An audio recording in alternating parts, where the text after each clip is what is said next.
Здравствуй, мама, я пишу тебе письмо. Здравствуй, мама, у меня все хорошо, солнце светит, все нормально у меня, а в глазах стоит туман, прошу излить гранат. Hello everyone, this is Ravens Mapping. Welcome for the summary of the day of 26 March 2023. So for today we have some interesting things.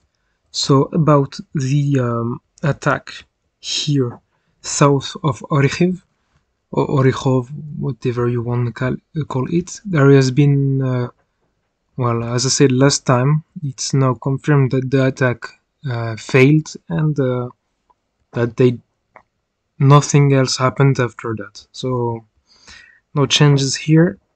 Going to Vugledar. As usual, fightings. I did not bother modifying the map because there is so many little changes that like just last for one day and then everything is back to the previous advances. So yeah, but what I see is that now the Russians are mostly going more and more north. Like their attempts at cutting off this road and or just at least have a hold here in this mine to be able to shoot to Vugledar is starting to succeed a little bit, but nothing much.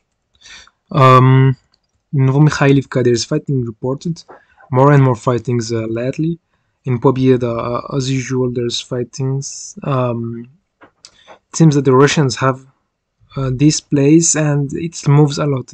There is nobody here apparently, no, really very little soldiers here because it's constantly shelled. Both sides are just fightings from the tree lines. Honestly, it's just what's happening there. In Marinka, there has been geolocations of Russians here. I modified the map a little bit because I then saw that my mapping wasn't correct. Like the previous one, the previous one, sorry, was this one. I mapped this place as Russian, but apparently no, the Russians just have this area and are still fighting the Ukrainians who are still here. Beside that, moving up to Krasnogorovka, nothing. It's weird. I really think that this whole city is seeing very little fights compared to its size and strategic location, because the Russians could use the fact that there is natural border here of a riverbed and dam, yeah, water reservoir here and here, to just have to fight around here the Ukrainians and not have to also check on north and south, and it will help them gaining a hold also on Marinka. But in Marinka, if the Russians manage to quickly block the Ukrainians, get a hold on the northern part here, well, they will have this border for them that will protect them, and south with the reservoir. So now going north, Nevelsky fightings as usual. Oh, and here in AVDIEVKA front, we have the Russians who captured up until this area, and I know that most mappers will map this like that. Wait, let me show you. So most mappers just map like that, but if I made a mapping like I did before, it's logic, because now that the Russians are here, it also means that the Ukrainians are not here, nor here, because just behind there is the riverbed, and the tree lines here aren't connected with another tree lines node. So the Ukrainians who are like, if there is any Ukrainians here, they can't. They have a like they are separated from the rest. It's not a good position to hold, and if the Russians manage to be here, it also means that there is nobody here anymore to attack them from the back. And yes, I mapped it like that. Why this empty part? Because not only the riverbed now here is not that deep, but the tree line here is connected, like the tree here is connected to the north. And also it means that any Ukrainian, for example here, can shoot, not with guns because it's so too far, but artillery or tanks or anything like that, can shoot directly from there and can see up until here. So that's why I mapped this place as Ukrainian. There is fighting reported at Tonenke, which is interesting, but I did not change anything. I don't think the Russians has managed to get this field, simply because there is like too little trees. It's not good for, they can't hide here. So my best bet is that when they say attack from Tonenke, is that they're attacking from there, but also partially fighting from here. Severne, it's weird, because with the advances the Russians made, I would have thought that this town has fell, but apparently it didn't fall up until now, so we'll see what happens next. I think it's hard for the Russians to capture. It's not because the town is too defended, it's because between the town and the Russians there is 500 meters, around 500 meters of fields. And I know that the Russians, you will say, can use this road here and these tree lines, but it's not. I mean, the Ukrainians here will see them. The Ukrainians here will see them and shoot directly at them. It's not a really good place. So the best bet for the Russians to get Severne is first to get Lastochkine. Simply because now that they have Lastochkine, they will be able to directly launch offensive from here, and from here you get a hole like here, and have the control on this field. Because if you look well, the Severne is just like here. North of Severne there is just mud places. There's some trees here that can block the sight, and the Russians won't be seen as much if they attack from behind here than from directly forward. And then after they get Severne, well, they will be able to directly get Tonenke. So Lastochkine, there has been modifications now, because the Russians advanced in that area. They are still attacking from the tree lines here, and they can attack from the tree lines because on this part there is no Ukrainians, and on this part it's Russians, so they are quite safe on the attacks from the sides, but still they are submitted to attacks from there. And I doubt there is actually a lot of Ukrainians here, because that area has been shelled a lot.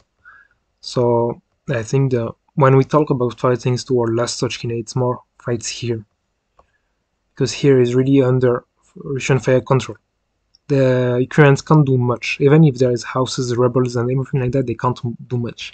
But the Ukrainians are surely in that small forest, and these forest patches. That's what I think about Lastochkine. I think the Russians will actually manage to perhaps get this part before they get Lastochkine, but we'll see. The problem with this area is that the tree lands is very thick, but here it's empty, no tree lands, and there is the coke plants, so yeah, that's quite dangerous. But looking at how the Ukrainians have no more ammo to fight in AVDIEVKA, can be possible. Fighting still in the in the Deviatki quarter, or whatever you call it, the 9th quarter. Kamianka has been captured last time. I don't know if I talk about it. Yeah, so I checked up after the last vid, and yeah, this area is of course no Russian.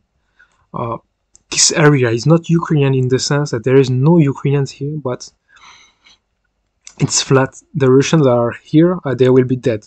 And there is the mine here. So this sort of flat terrain is empty. Stepove, so the Twitter or the Telegram counter-offensive of the Ukrainians is not talked anymore. So yeah, please try to remember all the people who say that Stepove has been fully recaptured by the Ukrainians, that the Russians have been pushed back, everything. Yeah, just remember about that, because now it's weird. We don't hear about it anymore. Not over, we don't hear about it anymore, but there is still fighting inside of Stepove, which means that no, the Ukrainians did not take back Stepove in a miraculous super counterattack, everything you want, but no, Berdichi is attacked. You actually have doubts. I think it's possible that the Russians are actually here, but I'm not sure. I don't want to map it like that. So. Very, very interesting. So after that, the Ukrainians have made their amazing super counterattack in Stepove, pushing all the Russians toward Krasnogorovka, of course, as everyone started to say last time. At the same time, there has been reports actually of the real reports, so reality, no, that the attacks are happening toward this Bakhmutovka, Novobakhmutovka. So yeah, now there is that's what I call the truth, the reality between just people on Twitter talking about imaginary super counterattacks. So yes, I don't think the Russians are here at all, because honestly, oh fuck. So yeah,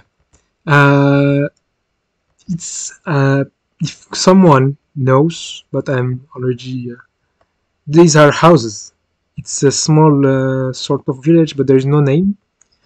I think that it means that this place is actually also Novobakhmutovka, because you see. Well, we'll check now. You know what? We'll check now. So Novobakhmutovka.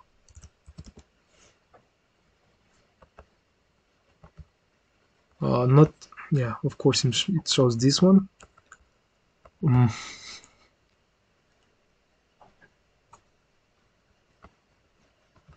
Yeah, so that's what happened when you have so many towns with the same name.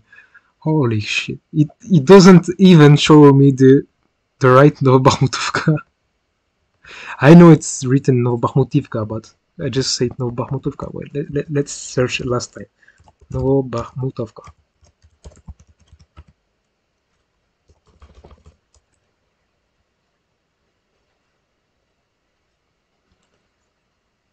Yeah, it just shows me this one. This one. Oh, wait. Can I click on? Please tell me. Ah. Alright. No, okay. So it seems. I don't know if Google really has the. I don't know if Google really has the administrative borders, the true administrative borders. Because I was thinking that perhaps this is administratively also Novobakhmutovka. So perhaps, we don't know, but for me, attacks toward Novobakhmutovka is actually here, not yet here. Okay. Now, very interesting thing. Attacks all over for the last days. Novokalinovo, sorry, and Keramik. So yeah, Keramik, that's the most interesting part here, because Novokalinovo is not new, and actually the changes now that the attack Novobakhmutovka also consider these places as Russian. But Keramik, it's the most interesting because it actually means that they are attacking from the north. Let me explain why. because they can't be attacking from here. Why? Because there's this tree patch, these houses all over here. Any Russian here would be spotted directly. It's too dangerous. Here it's the same, because to have access to these tree lines, well, they actually have to move first from here. Not possible yet. So the only explanations for this is that the Russians are attacking from these tree lines that are not under Ukrainians' direct Ukrainian sites. So yeah, they are attacking from here and shooting towards the Ukrainians who are in these tree lines and these houses. That's what's happening right now, I think. So yeah, the Russians are most likely here. That's the most logical thing. Now, the interesting thing is that you see deep state map. So Institute of War, ESW mapping, who shows that Yorovka is under Russian control. I have my doubt about this. They don't really give any explanations for this. Simply because Yorovka isn't the problem here. Is that the Yorovka is just next to New York. So if there was Russians here in Yorovka, there would be almost daily fightings toward New York or toward Yorovka. You see, like, they are too close to the Ukrainians. It's not possible for me. And also, Yorovka is not a good place to hold. Just tell me how many houses you see here. I don't even know. At most 20, less than 20 houses. And it's like under the terrain is not good, because this place is like around 50 meters lower than New York, so they will be spotted instantly. And there is this tree patches everywhere. It's not really good place to hold to. So no, there is no Russians here. I don't know where they see that information. Now, next, moving north toward the Bakhmut front. As usual, there is more and more fightings toward Preteshine, and a lot of fightings towards Stupochki. And Stupochki, as you see, is very small. So the problem with these small towns, I don't know if this is also Stupochki or Preteshine, but the problem with these small towns is that sometimes the fighting is already in it. Perhaps the Russians already have this place, but since it's too small and there is no like recognized, I think that even for the Russians there, they don't even sometimes notice that they are in a new village. So yeah, well, I actually don't know that the Russians are here just because there's this big thing. I don't know. I think we would have seen at least some videos of Russians here. But yeah, Russians are really here. The mapping is correct here.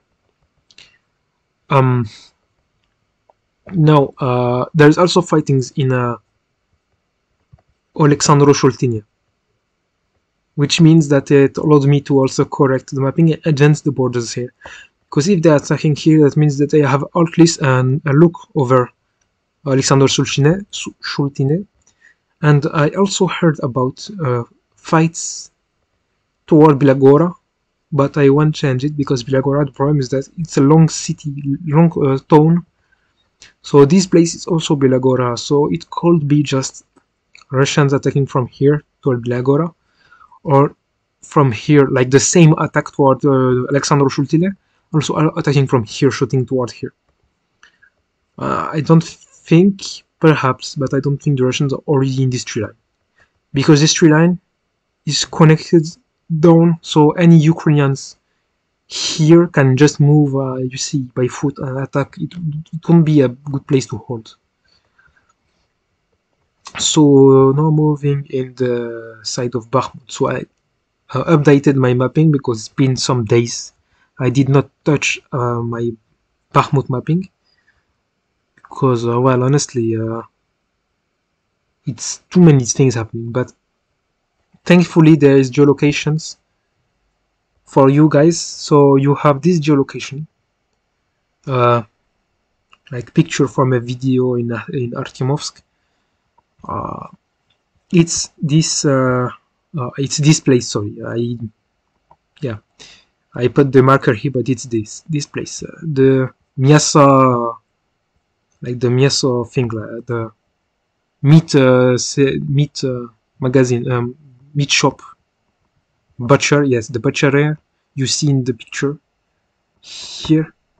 Yeah, beers here, mięso, butcher, everything. All of these places is it's this one, this place.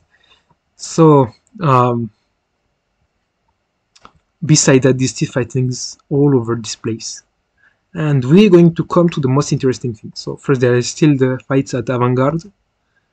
The Russians have broken through the lines and they are now controlling the shop, the market.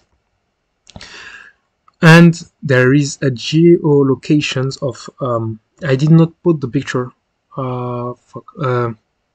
but there is, you see in the picture, in the video,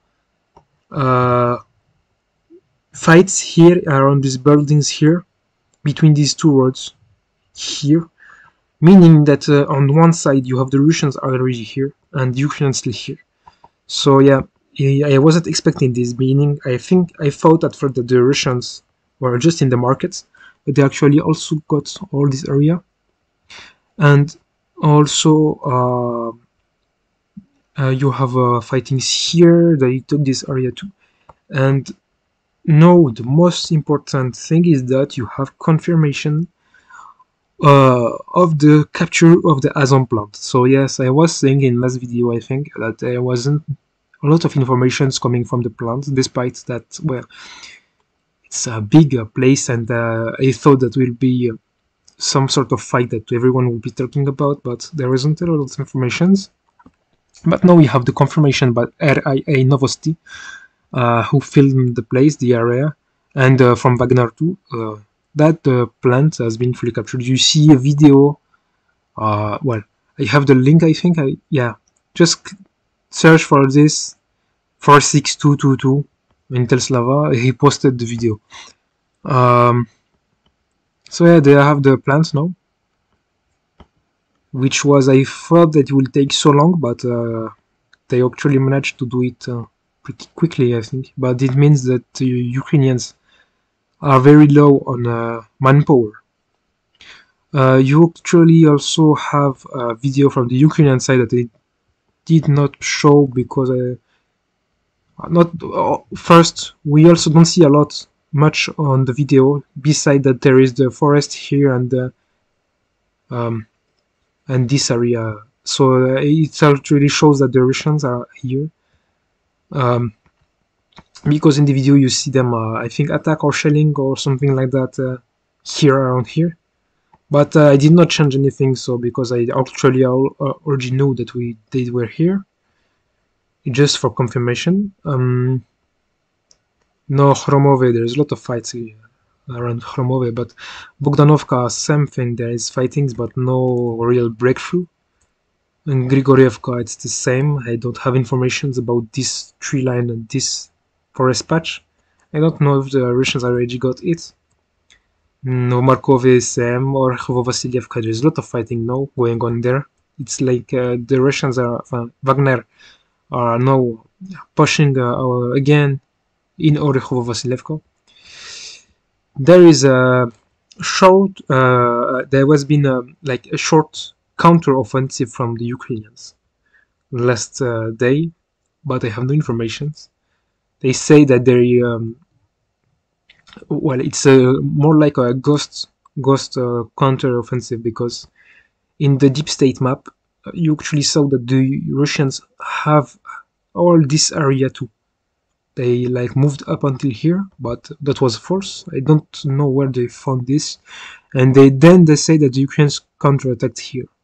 So I think if a counterattack happened, then what really happened is that they pushed back the Russians like from this part of the road, not from this part, because they were not in Privilia yet. So yeah, I'm going to, you know what, leave it like that. It looks better, and it's more logical that the Ukrainians capturing this area that was already Ukrainian.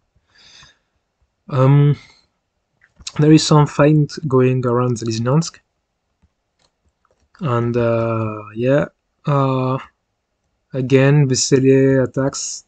There was a video from that area, but I could not geolocate it. I tried, but really it was really hard to find some places in the area that looks like exactly. But I know that there was one picture from that area, I think, or at least the Sievers front. And today we have a very very interesting informations about an attack from the Russians in Vyomka, I don't know. So what happened? What is this information? It means two things, except there is again fighting alongside this road, or this one perhaps. Or perhaps the Russians have captured this forest. I don't know. But I don't think they captured this forest because there is AVDIEVKA behind. So yeah, I'm going to leave it like that. The attacks towards Pornoye, more attacks in Verkhovno-Kamyansk. Bilogorovka as usual, nothing changes here. Yeah, in the forest line you had a geolocation. I did not put it because it wasn't my geolocation, but it was a geolocation from I think DPA, the channel DPA Defense Politics Asia, who say there was a geolocation here, or it was Web Union, I don't remember. But yeah, there was a geolocation of a Russian vehicle here. So I mapped this area as Russian, and yeah, it also confirms that my mapping was right in the way that a lot started to map. They started like to map this area as everything here as Russian, when I don't know where they see that. It's not because there is fightings every day that Russians are winning or anything like that. This is a forest. When there is fights in the forest, it just means that the Russians went, killed Ukrainians or the opposite. There has been fights, and then they moved back because it's not territorial gains here. It's too hard to gain territories. I think everyone can move everywhere here. It's really hard to monitor, to like stop the enemy from moving. It's a forest. So there will be, for very long, there will be fights everywhere here, even up until here, I think. It can possible that Ukrainians can sneak through and, you know, attack here. Torske, there is lots of fighting against Torske and Zarichne. So yeah, the Russians are very close. Terny, Yampolovka, as usual fights. No informations here, but I think that I will soon map it back as Russian up until this line, because if there was anything you would see it. But there has been, and also I have a reason for that, because there has been a geolocation of an artillery, Russian artillery shooting artillery system that has been destroyed by Ukrainian drone or artillery too. Anyway, that means that there is a Russian artillery here, I think, or here, I don't remember. But yeah, if they are here, I doubt that the Ukraine is still here too. Yeah, it's a very weird situation, but I don't want to just map it back as Russian, because some will be able to say to that I'm mapping wrongly without informations, but it's not logical. I will soon map it back. I'm waiting up until the next 2 or 3 days. If there is nothing, I will map it back as Russian. In this area, I have no information. Nevsky fights, lots of fights. So I think that no, the Russians have actually managed to capture this field because they have been advanced a lot. I know that there's been a lot of fightings in this area. and that the Russians are actually trying to push the Ukrainian in this riverbed, you know, and they are also attacking Nevsky. So I think that to attack Nevsky, they will not attack like directly from there, but they have to move from here and then move down toward this from this tree line and move down from this part, but not just directly attacking from there. No, Makiivka. Oh, very interesting piece of news. This bridge, I think it's this. Yeah, this one has been destroyed by the Russians. There's lots of. It seems that Ukrainians are saying that there is a lot of attacks coming from the Russians in Makiivka. They are really pushing everything in this place. There's a lot of tanks fights. It's really a front that we don't talk about. We don't hear a lot, but honestly, the whole Svatovo-Kremenaya front, this front, is legit one of the worst, the most bloody fronts, especially the Kremenaya forest. But it's one of the most bloody fronts in the way that it's the place where the armored vehicles are being used, because in AVDIEVKA of Bakhmut, it's like soldiers against soldiers. In here, it's really, since it's flat, it just fields. It's a lot of tank fights, artillery, grads, thermobaric, solncepiok, everything like that. All of these bombs, everything. It's really fights of vehicles. So yes, we'll see what happens, but I don't think Ukrainians will be able to hold long Makiivka.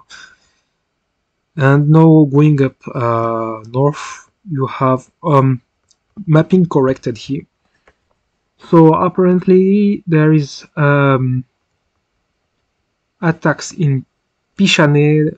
I don't remember when, but it was like perhaps a few days ago or 1 week ago. I don't understand. I don't remember. Sorry.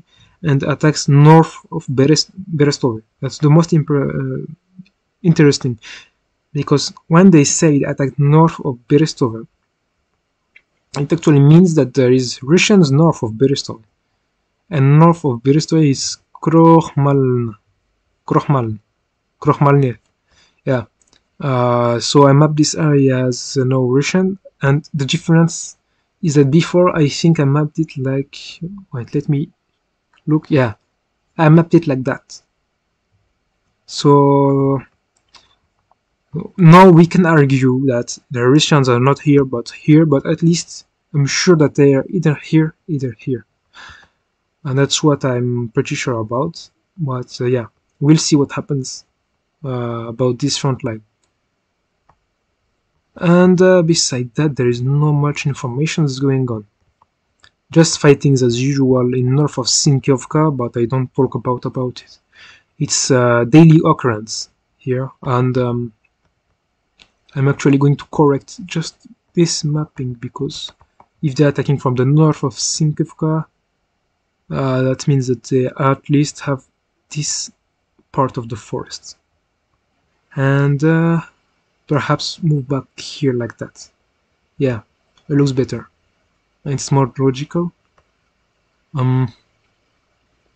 No, because there is this road here.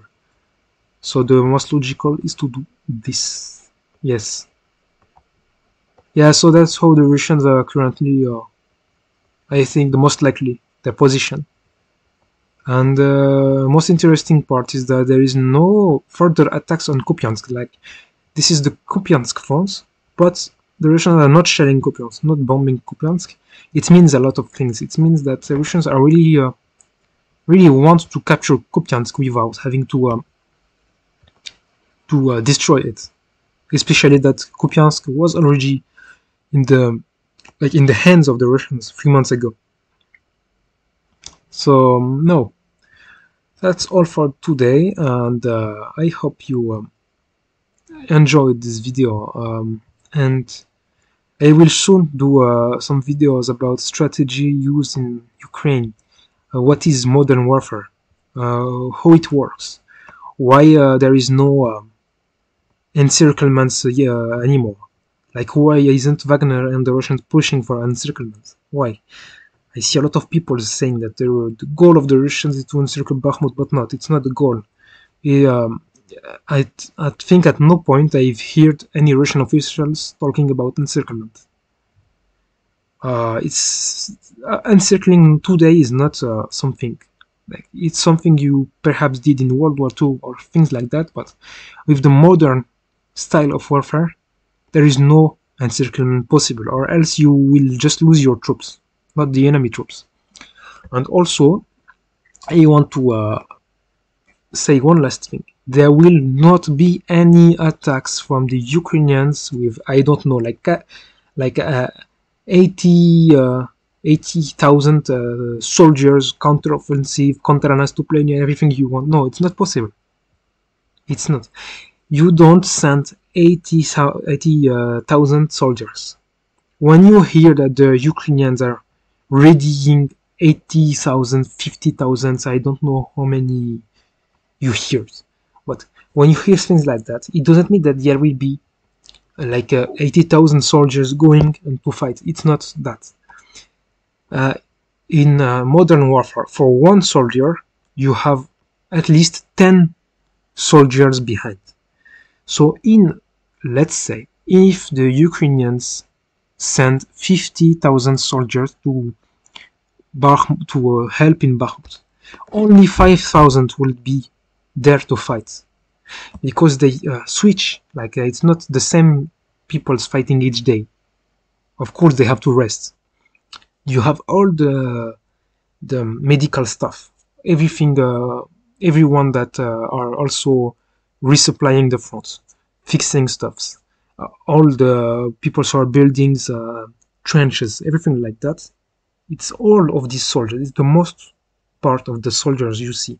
So when you hear also that in Bakhmut you have 40,000 of 20 or let's say 30,000 Russians fighting 40 or 50,000 Ukrainians, it doesn't mean that there is this many people fighting in the streets, because Bakhmut yes, it's a city, but it's not that big. If there was 40,000 Russians and 50,000 Ukrainians, there will be more inhabitants than before the war, which means that in every videos you will see like the streets full of soldiers. It's not that. I think there is at least and at most 2,000 soldiers in the Russian side fighting inside of Bakhmut, and 3,000 Ukrainians fighting inside of Bakhmut. Nothing much, nothing more than that. And know also that there is the road that has been cut. Like, it's very hard to get out of Bakhmut. I think there's even less soldiers now in the Ukrainian side. So yeah, don't believe all these. Ukraine is gathering 50,000 soldiers. Oh, Russia is like mobilizing 200,000 soldiers. No, it's not what it means. You won't see this many people fighting in the front lines. Yeah. So I hope you understand now what really happens, and that's why also I don't believe that any counter-offensive will do much right now. Thanks for watching, and see you for the next video. Bye bye.